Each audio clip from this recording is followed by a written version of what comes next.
ರಾಜ್ಯದಲ್ಲಿ ಎಲ್ಲ ಕಡೆ ನಮ್ಮ ನಾಡಿನ ದೊರೆ ನಾಡು ಕಟ್ಟಿದ ಕಟ್ಟಾಳು ಕೆಂಪೇಗೌಡರ ಜಯಂತಿಯನ್ನು 517ನೇ ಜಯಂತಿಯನ್ನು ನಾಗರಬಾವಿ 2ನೇ ಹಂತದ ಬೈಟು ಕಾಫಿ ಸರ್ಕಲ್ ಅಲ್ಲಿ ಇವತ್ತು ಬಹಳ ವಿಜೃಂಭಣೆಯಿಂದ ಎಕ್ಸ್ಪೆಕ್ಟೇ ಮಾಡಿರಲಿಲ್ಲ. ಅದನ್ನ ಇವತ್ತು ನಾವು ಆಚರಿಸ್ತಾ ಇದ್ದೀವಿ. ಅದಕ್ಕೆ ಮುಖ್ಯ ಕಾರಣ ನಮ್ಮ DP ವೆಂಕಟೇಶ್ ಅವರು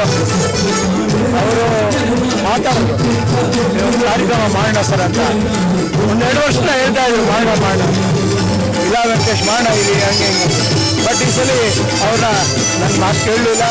ಅವರೊಂದು ಯೋಜನೆ ಮುಂದಿನ ವರ್ಷಗಳಲ್ಲಿ ಇವರು ಕೌನ್ಸಿಲರ್ ಆಗಿರ್ತಾರೆ. ಇಲ್ಲಿ ಏರಿಯಾಕ್ಕೆ ತುಂಬ ಆಸೆ ಇದೆ, ತುಂಬ ಮಾಡಬೇಕು ಅಂದ್ಕೊಂಡಿದ್ವಿ, ಮಾಡೇ ಮಾಡ್ತೀವಿ. ತಲುಪಿರುತ್ತೆ. ನೆಕ್ಸ್ಟು 218 ಕೆಂಪೇಗೌಡ ಜಯಂತಿಗೆ ಇಲ್ಲೊಂದು ಪುತ್ಥಳಿ ಮಾಡ್ತೀವಿ. ಇಲ್ಲೊಂದು ಪುತ್ಥಳಿ ಮಾಡಿ ಆ ಪುತ್ಥಳಿಗೆ CM ಅವ್ರನ್ನ ಕರೆದು ಉದ್ಘಾಟನೆ ಮಾಡಿಸುವಂಥ ಕಾರ್ಯಕ್ರಮ ಇದೆ. ಹಾಗಾಗಿ ನಾನು ಹೇಳಬೇಕು ಅಂತ ನನಗೇನು ಶಬ್ದಗಳೇ ಬರ್ತಾ ಇಲ್ಲ. ಆದರೆ ಇನ್ನು ಈ ಜನಗಳಿಗೆ ಕೃತಜ್ಞತೆ ಸಲ್ಲಿಸ್ತೀನಿ. ಏಕೆಂದರೆ ಮಳೆಯಲ್ಲಿ ಕೂಡ ಒಂದು ಅಬ್ಬಿಗೆರೆ ತಿಮ್ಮರಾಜ್ ಅವರ ಕಾರ್ಯಕ್ರಮ ಅದ್ಭುತವಾಗಿ ಬಂದಿದೆ. ಮಳೆಯಲ್ಲಿ ಲಕ್ಷಿಸದೇ ಮಾಡಿದ್ರು. ಈ ಕಾರ್ಯಕ್ರಮಕ್ಕೆ ನಮ್ಮ ನಾಯಕಿಯಾದಂಥ ಕುಸುಮಾ ಅವರು, ಆಮೇಲೆ ಮೋಹನ್ ಕುಮಾರ್ ಅವರು, ಮತ್ತು KC ಮೂರ್ತಿ ಅವರು, ಕೊಗ್ಗೆಪಾಳ್ಯ ಶೇಖರ್ ಅವರು, ಇನ್ನೂ ಅನೇಕ ನಮ್ಮ ಸಹೋದರರೆಲ್ಲ ಬಂದಿದ್ದು ಕಾರ್ಯಕ್ರಮ ತುಂಬ ಯಶಸ್ವಿಯಾಗಿ ನಡೀತಾ ಇದೆ. ಏನು ಕೇಳೋಕ್ಕಾಗ್ತಾ ಇಲ್ಲ, ಬಟ್ ತುಂಬ ಚೆನ್ನಾಗಿದೆ. ಹಾಗಾಗಿ ಎಲ್ಲರಿಗೂ ಧನ್ಯವಾದಗಳು. ಈ ಕಾರ್ಯಕ್ರಮಕ್ಕೆ ಪರೋಕ್ಷವಾಗಿ ಮತ್ತು ಪ್ರತ್ಯಕ್ಷವಾಗಿ ಸಹಕರಿಸಿದಂಥ DP ವೆಂಕಟೇಶ್ ಅವರಿಗೆ ತುಂಬ ಹೃದಯ ಅಭಿನಂದನೆ ಸಲ್ಲಿಸ್ತೀನಿ. ಅಭಿಮಾನ ಅಲ್ಲ, ಅಭಿನಂದನೆಗಿಂತ ನಮಗೆ ತುಂಬ ಯಶಸ್ಸು. ಇವ್ರನ್ನ ನಾವು ಕೌನ್ಸಿಲರ್ ಮಾಡಬೇಕು ಅಂತ ತುಂಬ ಆಸೆ ಇದೆ. ಅದು ಮುಂದಿನ ದಿನಗಳಲ್ಲಿ ಮಾಡ್ತೀವಿ. ಅದು ಯಾರು ಬಂದರೂ ತಪ್ಸೋಕ್ಕಾಗಲ್ಲ. ಏನೇನೋ ಇರ್ತಾವಲ್ಲ ಖಾಲಿ, ಅದೆಲ್ಲ ಏನಿಲ್ಲ, ಮಾಡೋಣ. ನಿಮ್ಮ ಸಹಕಾರನೂ ಇರಲಿ. ಕೌನ್ಸಿಲರ್ ಆದಮೇಲೆ ಬಂದು ಇದೇ ಥರ ಬೆಳೆಸ್ಕೊಂಡು ಪುಟ್ಲಿಕ್ಕೇನು ಮಾಡಿರ್ತೀವಿ. ತುಂಬ ಹೆಮ್ಮೆಯಿಂದ ಮಾಡೋಣ. ಒಂದು ದೊಡ್ಡ ಕನಸಿದು. ಈ ಕನಸು ನನಗೆ ತುಂಬ ಪ್ಲ್ಯಾನ್ ಮಾಡಿದರೆ ಇನ್ನೂ ತುಂಬ ಚೆನ್ನಾಗಿ ಮಾಡ್ತಾ ಇದೆ. ಆದರೆ ಒಂದು ವಾರಕ್ಕಾಗಿರೋ ಪ್ಲ್ಯಾನ್ ಮಾಡಿರೋದು. ಒಂದು ವಾರದಲ್ಲಿ ಈ ಮಟ್ಟಕ್ಕೆ ಮಾಡಿದ್ದೀನಿ. ಹಬ್ಬ ವಿಚಾರಣೆ ಮಾಡಿದ್ದೀನಿ, ಹಬ್ಬದ ಥರ ಮಾಡಿದ್ದೀನಿ.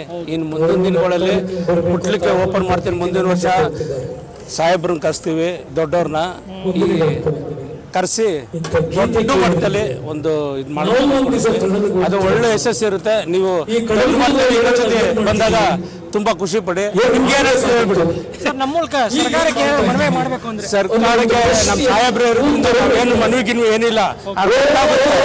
ನಮ್ಮ ಹುಡುಗರುಗಳು ಮಾಡ್ತಾವ್ರೆ ಇದ್ರೆ ಏನೋ ಒಂದು ಅರ್ಥ ಇರುತ್ತೆ. ಸುಮ್ಮನೆ ಯಾವುದು ಈ ತರ ಮಾಡಲ್ಲ ಅಂತ ಅವ್ರಿಗೆ ಚೆನ್ನಾಗಿ ಗೊತ್ತು. ಆಗಿರೋದ್ರಿಂದ ನಾವೇನು ಸುಮ್ಮನೆ ನಾವು ಸೌಂಡ್ ಮಾಡೋದೇ ಇಲ್ಲ. ಸೌಂಡ್ ಮಾಡಿದ್ರೆ ಅರ್ಥ ಇರುತ್ತೆ. ನಾವೇನು ಮಾಡ್ತೀರಾ? ಇವತ್ತು ಇಡೀ ರಾಜ್ಯದಲ್ಲಿ ಅರ್ಥಪೂರ್ಣವಾಗಿ ಆಚರಣೆ ಮಾಡಿದ್ದಾರೆ. ನಾಡಪ್ರಭು ಧರ್ಮಪ್ರಭು ಕೆಂಪೇಗೌಡರ ನಿರ್ಮಾತೃ ಅವ್ರ ಜಯಂತಿನ ಸರ್ಕಾರ ಕೂಡ ಭಾರಿ ವಿಜೃಂಭಣೆಯಿಂದ ಮಾಡಿದೆ. ಇವತ್ತು ಗೌರವದಿಂದ ಮುಖ್ಯಮಂತ್ರಿಗಳಾದ DK ಶಿವಕುಮಾರ್ ಅಣ್ಣವರು ಭಾರಿ ಇವತ್ತು ಎಲ್ಲ ಕಡೆಗೂ ಇಡೀ ರಾಜ್ಯದಲ್ಲಿ ಕೆಂಪೇಗೌಡ ಜಯಂತಿನ ಆಚರಣೆ ಮಾಡಿದ್ದಾರೆ. ಹಾಗೆ ಬೆಂಗಳೂರು ಕೇಂದ್ರ ಭಾಗ ರಾಜರಾಜೇಶ್ವರಿ ವಿಧಾನಸಭಾ ಕ್ಷೇತ್ರದ ನಾಗರಬಾವಿ ಇವತ್ತು ಶಿವಕುಮಾರ ಸ್ವಾಮಿ ವೃತ್ತದಲ್ಲಿ DP ವೆಂಕಟೇಶ್ ಅವರು, KT ರಾಜು ಅವರು ಭಾರಿ ಅದ್ಭುತವಾದ ಕಾರ್ಯಕ್ರಮದ ಸುಗಮ ಸಂಗೀತ ನಾಡಗೀತೆಗಳನ್ನ ಅಬ್ಬಗೆರೆ ತಿಮ್ಮರಾಜ್ ಅವರು ಮುಖೇನ ಅರ್ಥಪೂರ್ಣವಾದ ಸಾಂಸ್ಕೃತಿಕ ಕಾರ್ಯಕ್ರಮ ಮಾಡಿದ್ದಾರೆ. ತುಂಬಾ ಖುಷಿ ಆಗ್ತಾ ಇದೆ. ಈ ಕಾರ್ಯಕ್ರಮ ಯೋಜನೆ ಯಾರು ಮಾಡಿದಾರೋ ಅವರಿಗೆ ಒಳ್ಳೇದಾಗಲಿ. ನಾಡದೇವತೆ ಹೆಣ್ಣಮ್ಮ ತಾಯಿ ಆಶೀರ್ವಾದ ಸದಾ ವೆಂಕಟೇಶ್ವರ ಮಂದಿರಕ್ಕೆ ಅಂತ ನಾನು ಹಾರೈಸ್ತೀನಿ ಸರ್.